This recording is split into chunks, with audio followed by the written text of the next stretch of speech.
Boa noite a todos.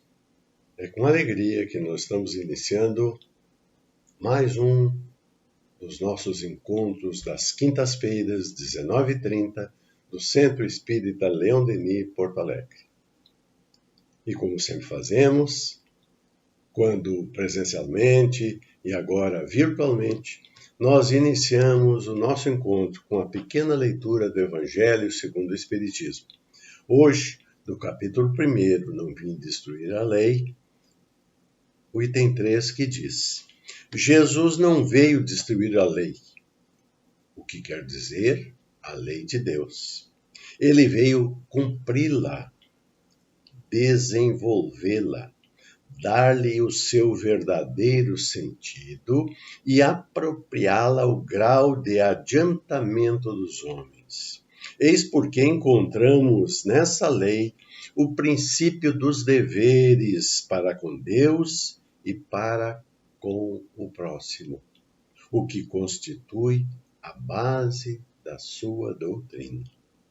Quanto às leis de Moisés, ele as modificou no fundo e na forma, porque combateu constantemente o abuso das práticas exteriores, das falsas interpretações, deixando reduzida a esta máxima: amar a Deus sobre todas as coisas e ao próximo como a si mesmo. E acrescentou: esta é toda a lei e os profetas. Convido a todos para nos prepararmos para a oração de abertura, esse momento ímpar em que nós nos voltamos de coração aberto para o alto, para Deus, para o belo, para o bom, encarecendo a proteção do Pai, o amparo, a confiança, nos fortalecendo na fé, na esperança e na certeza de que, sendo soberanamente bom e soberanamente justo, Deus não dá aos seus filhos nada que não seja com vistas ao nosso aprendizado, ao nosso melhoramento. E é por isso que nós encarecemos sempre. Nos ampare, nos guie, nos proteja, Senhor. Que assim seja. A nossa reflexão dessa noite é com o nosso irmão Velocino Camargo. Que tenhamos todos bons momentos com o nosso irmão Velocino. Amélia Rodrigues foi uma alma que ela, quando reencarnada aqui com este nome que nós conhecemos, ela nasceu com o nome de batismo de Amélia Augusta do Sacramento Rodrigues. Nasceu no então município de Santo Amaro em 1861, que é no interior do estado da Bahia. E ela faleceu em 1926.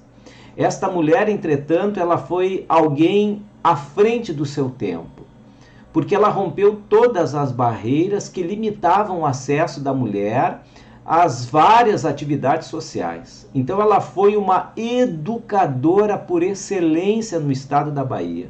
Escreveu obras de educação, educação infantil, poemas. Ela escreveu também peças para o teatro, foi jornalista, escreveu em vários periódicos religiosos daquela época. E ela tinha um pendor para os temas evangélicos, aqueles que estavam ligados aos ensinamentos de Jesus.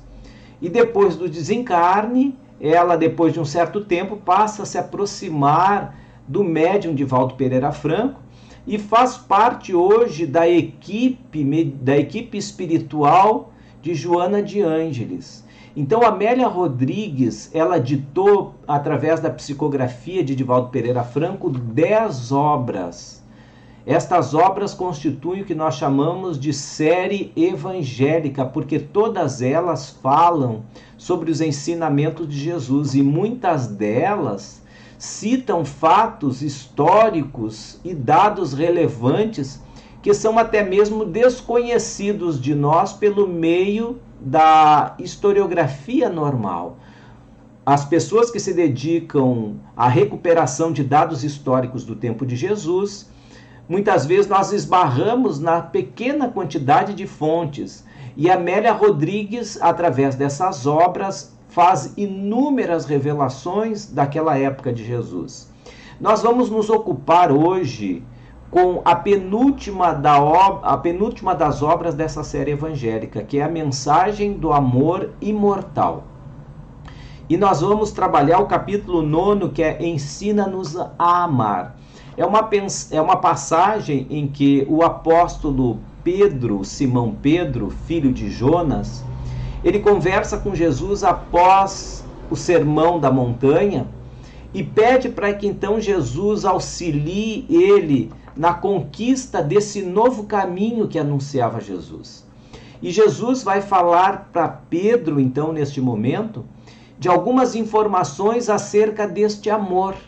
Como é que nós desenvolvemos esse amor?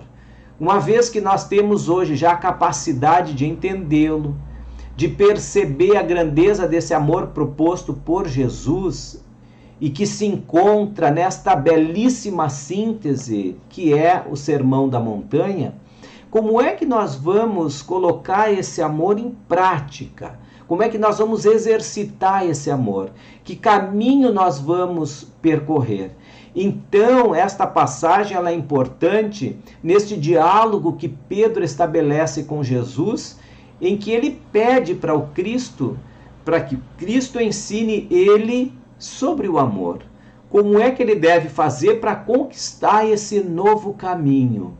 Então, Amélia Rodrigues, nesse capítulo 9 desta obra, A Mensagem do Amor Imortal, ela fala dos momentos que precederam o Sermão da Montanha e depois desses instantes logo após, em que Pedro, tocado por esta mensagem do Sermão do Monte, então vai dizer para Jesus que ele, mesmo sendo uma pessoa rude, uma pessoa de pouca leitura, de pouca compreensão, uma pessoa que ia eventualmente na sinagoga, mas jamais tivera contato com a expressão daquele sentimento que ainda para os homens daquela época era algo estranho, soava como algo diferente. Porque este amor de Jesus é um amor diferente.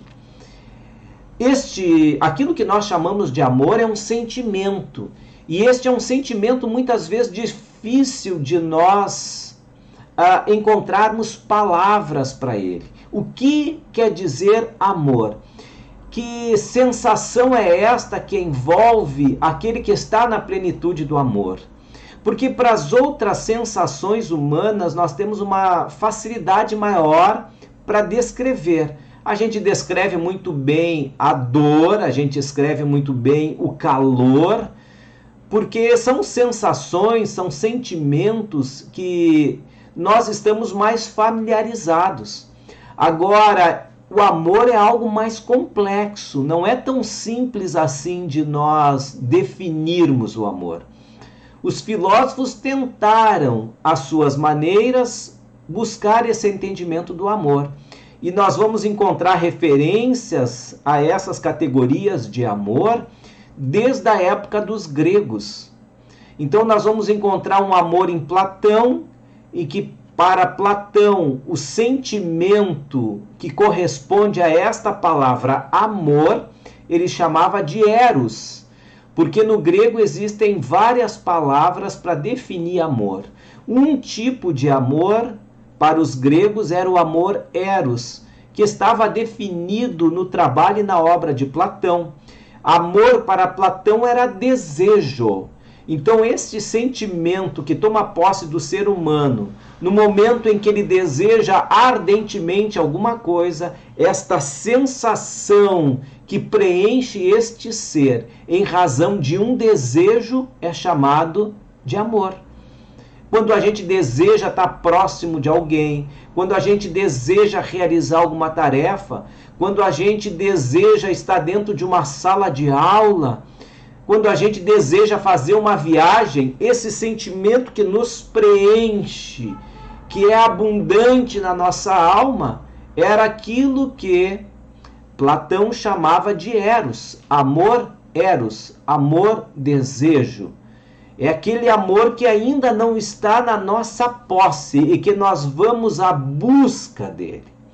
Porém, havia um outro amor que era o amor de Aristóteles, que era chamado amor filia, que foi Aristóteles que desenvolveu esta ideia de amor filia. Aristóteles dizia o seguinte: não, amor não é só desejo, amor é também presença. Amor é aquele sentimento de plenitude por aquilo que nós estamos fazendo agora.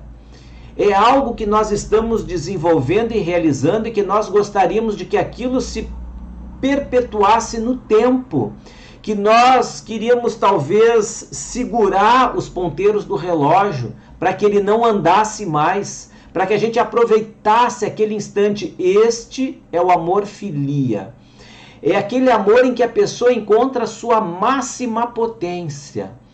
Cada um de nós pode imaginar uma situação na qual a gente esteja na nossa máxima potência. Esses dias eu vi a publicação de uma amiga minha no Face, de algumas fotos dela na sua relação com os filhos. E ela expressando no olhar, no sorriso, no toque, a sua alegria, a sua felicidade, o seu amor no contato com os dois filhos, os dois, um menino e uma menina. Então, para ela, filia é este amor do contato, da presença, em que a gente não quer que aquele tempo acabe. Então, a gente quer prolongar esse sentimento, quando a gente está na nossa máxima potência.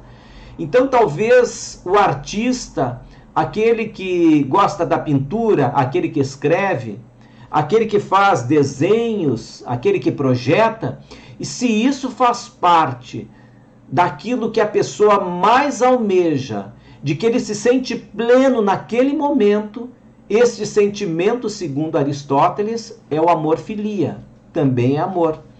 Mas é Jesus que vai nos informar de um amor diferente. É Jesus que vai nos informar de um amor onde a potência que vale, a potência que tem expressão, não é a potência a minha, mas é a expressão da potência do próximo. Porque o amor em Jesus tem muito valor a presença do outro na nossa vida. É quando a potência do amado tem mais expressão do que a potência daquele que ama. É o amor que nós chamamos de amor ágape. É um amor sublime. É aquele sentimento da alma que se sente numa união com Deus, quando ele consegue ser útil a quem ele ama, quando ele consegue se devotar a alguém de corpo e alma, quando ele consegue produzir felicidade no outro, alegria no outro, bem-estar no outro. Então a gente começa a perceber que o amor em Cristo ele tem uma dimensão que transcende o ser. E isto foi o diferencial do ensinamento do Cristo à sua época. Então é isso que está no Sermão do Monte, para que aquelas pessoas entendessem esta dimensão do amor ágape, passando por todas as dificuldades que a vida talvez nos impor, mas nunca, por qualquer sofrimento, levantar a mão, agredir, praticar o mal, ser descortês com alguém, humilhar alguém, prejudicar alguém. Vejam, a dimensão do amor em Cristo tem o outro como referência. O outro como referência. Observa o outro. analisa o outro, percebe o outro. Este amor do Cristo é tão importante para a humanidade que eu fico imaginando que se Jesus não tivesse vindo, não tivesse deixado a sua mensagem, nem os seus apóstolos, nem os seus discípulos, aqueles que seguiram a Jesus e que deram testemunhos deste amor ao longo do tempo, nós ainda viveríamos num período histórico de muito sofrimento e de muita barbárie.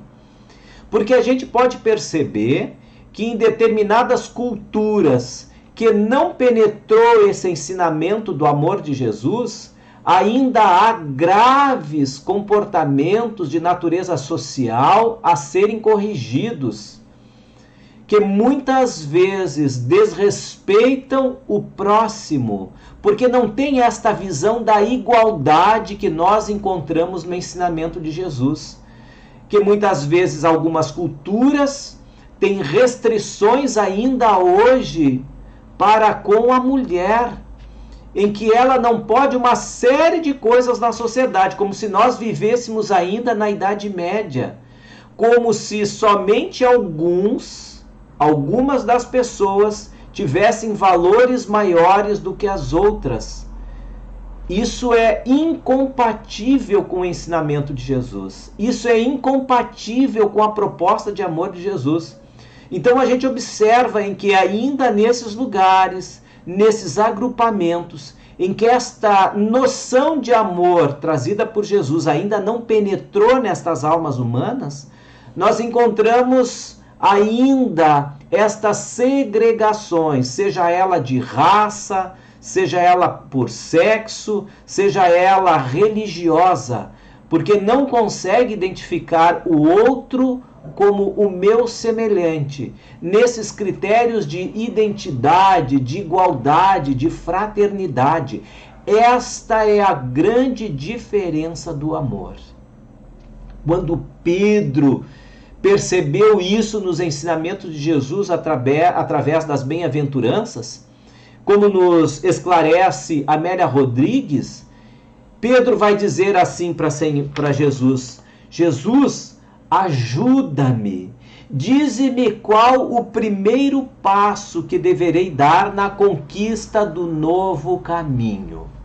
É como se um aluno que vislumbrou um caminho seguro a seguir na sua trajetória profissional pergunta para o mestre qual o primeiro caminho, o primeiro passo, melhor dizendo, que devo dar no caminho da minha formação profissional. E aqui Pedro, então, tocado pela mensagem de Jesus das bem-aventuranças, em que deveria ser bem-aventurado o humilde, bem-aventurado aquele que sofresse perseguição da justiça, aquele que fosse injustiçado, bem-aventurado o manso, porque deles era o reino dos céus. Mas o que deveria, então, diz Pedro a Jesus, fazer? Qual o primeiro passo para dar na conquista desse novo caminho? E aí Jesus vai dar orientação sobre este amor, ensinar a amar. Jesus diz assim para ele: ama Pedro em qualquer situação e circunstância, por mais adversas que te se apresentem. Olha só, ama Pedro, ama sempre. Não deixa que as circunstâncias modulem o teu comportamento.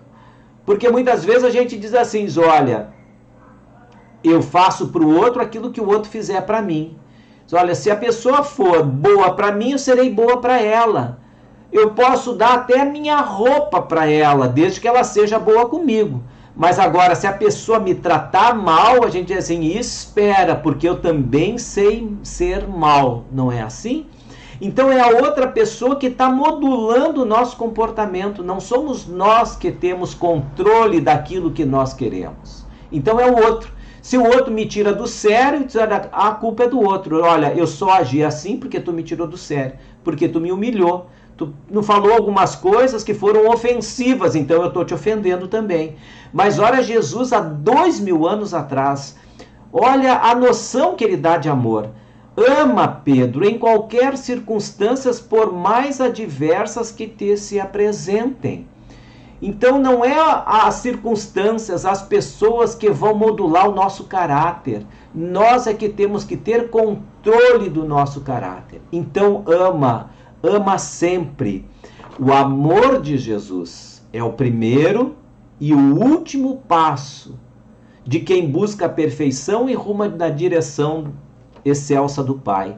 Então vejam, Pedro pede para que Jesus informe qual o primeiro passo na conquista desse novo caminho. E Jesus dá orientação. Diz, olha, o norte deste caminho na direção do excelso Pai é o amor. E o amor constitui o primeiro e o último passo nesta perfeição.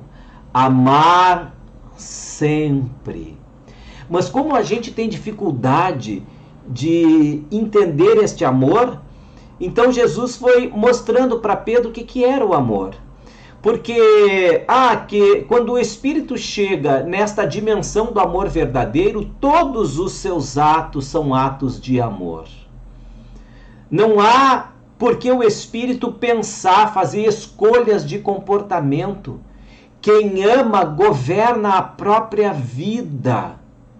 Quem ama pode tudo, porque aquele que ama jamais vai fazer alguma coisa que prejudique a quem quer que seja. Por isso que os Espíritos nos dizem, quem ama pode tudo. Mas até nós fazermos com que este amor seja algo natural, nós fazemos escolhas de comportamento, escolhas de atitude. Por isso que existe aquilo que nós chamamos de ética ou de moral. A ética ou a moral é um comportamento baseado no nosso pensamento, em uma escolha. Escolha baseado em quê? Baseado no que faria uma pessoa que ame. Se o amor fosse abundante na terra, nós não precisaríamos de moral nem de ética nenhuma. Como o amor é escasso, a gente precisa da ética, a gente precisa da moral. A gente precisa saber qual é esse primeiro passo. É por isso que Jesus passa, então, a orientar a Pedro. Primeiro ele diz assim, Pedro, nunca te detenhas no exame do mal.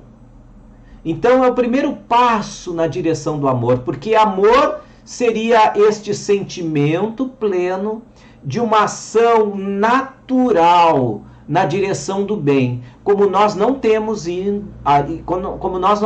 isso ainda de forma natural, nós temos que agir por uma escolha. Então Jesus vai traçando para Pedro as escolhas que ele deve fazer. Nunca te detenha, Pedro, no exame do mal, de qualquer procedência, porque esse pensamento no mal, esse exame no mal, vai gerar sombras em nós. Claro, porque se a gente se voltar apenas para os erros, apenas para os equívocos, apenas para as dificuldades da vida, das situações, a nossa vida se torna uma vida de sombras. Vocês já viram pessoas que são assim, que só comentam mal, que só falam mal das situações, que tem uma visão pessimista da vida? É uma pessoa que em todas as suas colocações está falando mal do governo, está falando mal da situação do Covid, está falando mal do caminho que a humanidade escolheu, fala mal de tudo. Todas e quaisquer escolhas que quaisquer pessoas façam, ela vai sempre achar algo errado, só ela que pensa certo. Então ela vai criar um mundo de sombras.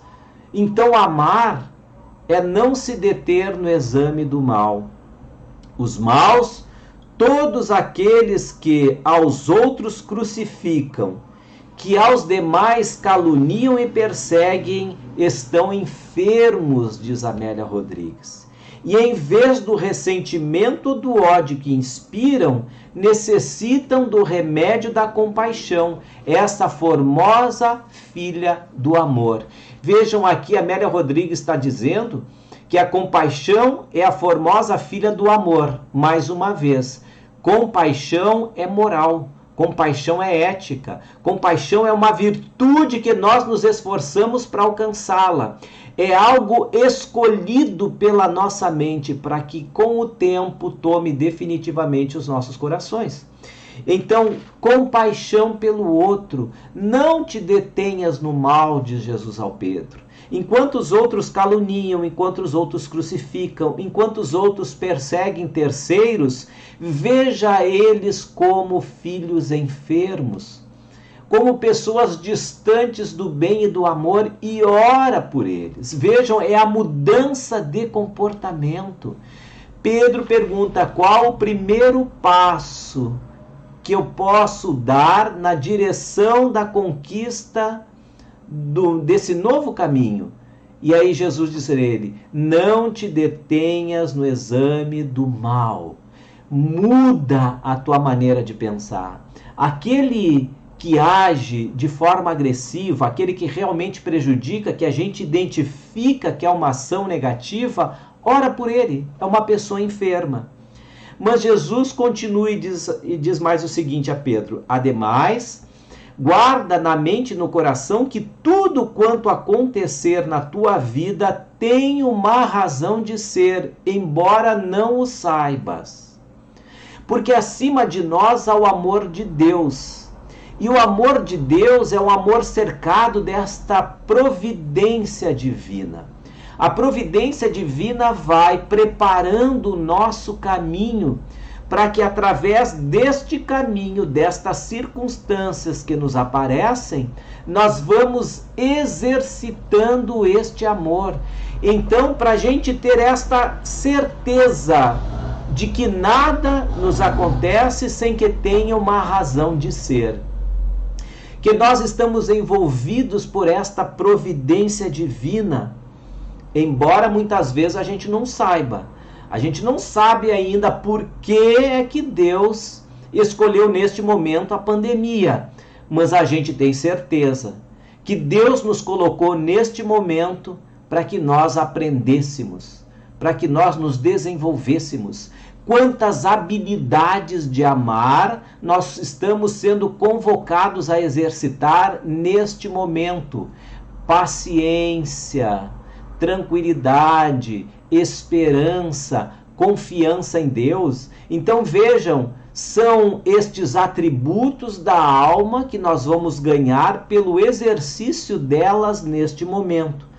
E aí Jesus diz a Pedro: então tenha em mente que tudo que te acontece tem uma razão de ser.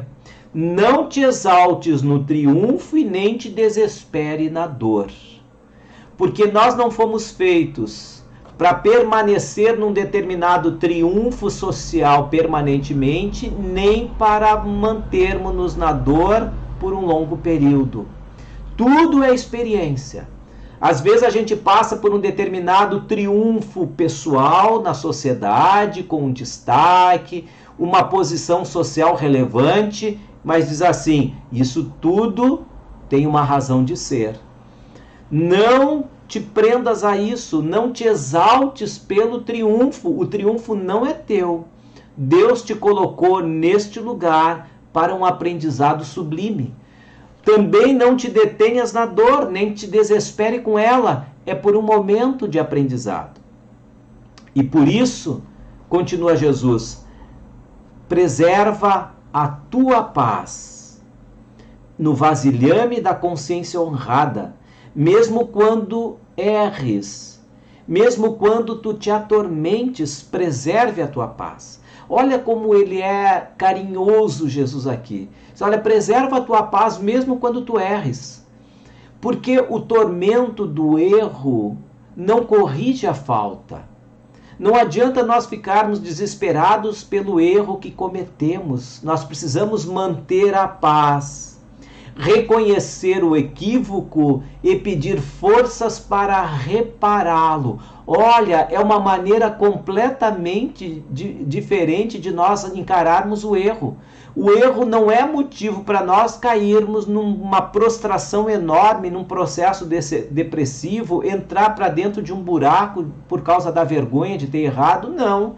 Mantenha a tua paz de Jesus, mesmo quando erres e mesmo quando tu te atormentes por isso, porque ela é a base da tua felicidade futura, mediante a tranquilidade dos teus sentimentos nobres.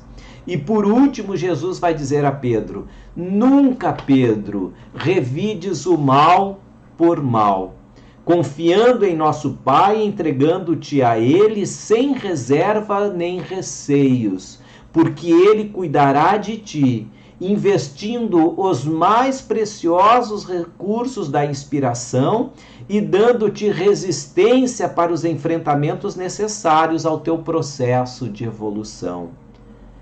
Perdoa sempre e sempre, a tudo e a todos, Pedro, até mesmo aquilo e aqueles que aparentemente não mereçam perdão. O braço da divina justiça utiliza-se às vezes da aparente injustiça para corrigir e educar os infratores das soberanas leis. Ninguém vive no corpo apenas uma vez, e os delitos que foram na carne praticados, hoje ou mais tarde nela serão resgatados. Então não revides o mal com o mal, a vingança não vale a pena. A vingança gera mais dor ao espírito, porque todo o mal que nós fizermos na carne, um dia na carne nós temos que reparar e resgatar.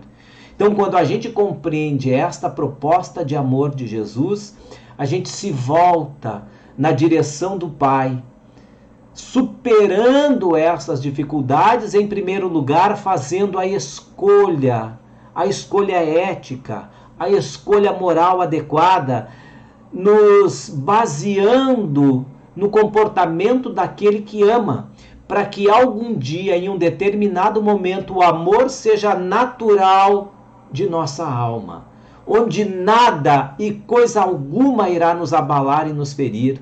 Não haverá mais necessidade para perdoar, porque não nos sentiremos feridos, porque o amor ganhou esta grande dimensão. Por isso, ensina-nos a amar Jesus. Por isso, estas orientações que Jesus dá a Pedro. Para nós encerrarmos, eu gosto muito de uma poesia de Olavo Bilac sobre o amor. Ele diz assim: ora direis ouvir estrelas, certo perdeste o senso. E eu vos direi, no entanto, que para amá-las muitas vezes desperto, e abro a janela pálido de espanto, e converso com elas a noite toda, enquanto a Via Láctea como um palho aberto cintila. E ao vir o sol, saudoso em pranto, ainda as procuro pelo céu deserto. Direis ainda, tresloucado amigo, que conversas com elas? Que sentido tem o que dizem quando não estão mais contigo? E eu vos direi, amai para entendê-las, pois só quem ama é capaz de ouvir e de entender estrelas. Só quem ama, meus amados, é capaz de ouvir e de entender estrelas. As estrelas são esses seres que estão em nossa vida, que corresponde a esse grande zimbório celeste, cada uma das almas que fazem parte das nossas relações são as constelações sociais, são estrelas, e que quando a gente ama, a gente consegue ouvir todos os seus reclamos. Aquele que erra, aquele que faz mal, é um espírito ainda enfermo, que exige de nós cuidado, atenção. É aquela estrela que está com a sua luzinha apagada e que merece toda a compaixão, toda a nossa dedicação, todo o nosso esforço, para que ela um dia brilhe e compreenda o caminho na condução do Pai. Muito obrigado a todos vocês. Chegamos ao final do nosso encontro desta quinta-feira. Agradecemos ao irmão Elocino, que nos propiciou belos momentos de harmonia, de calma, de serenidade, boas reflexões. Razão para finalmente, em oração, nós podemos dizer: obrigado, Senhor, pelo teu amor. Obrigado, Pai, porque nos ampara, porque nos protege, porque coloca teus filhos, verdadeiros anjos, a nos guardarem, a nos ampararem, para que continuemos confiando na tua proteção, no teu amor e na tua justiça. Obrigado, Pai, e que assim seja.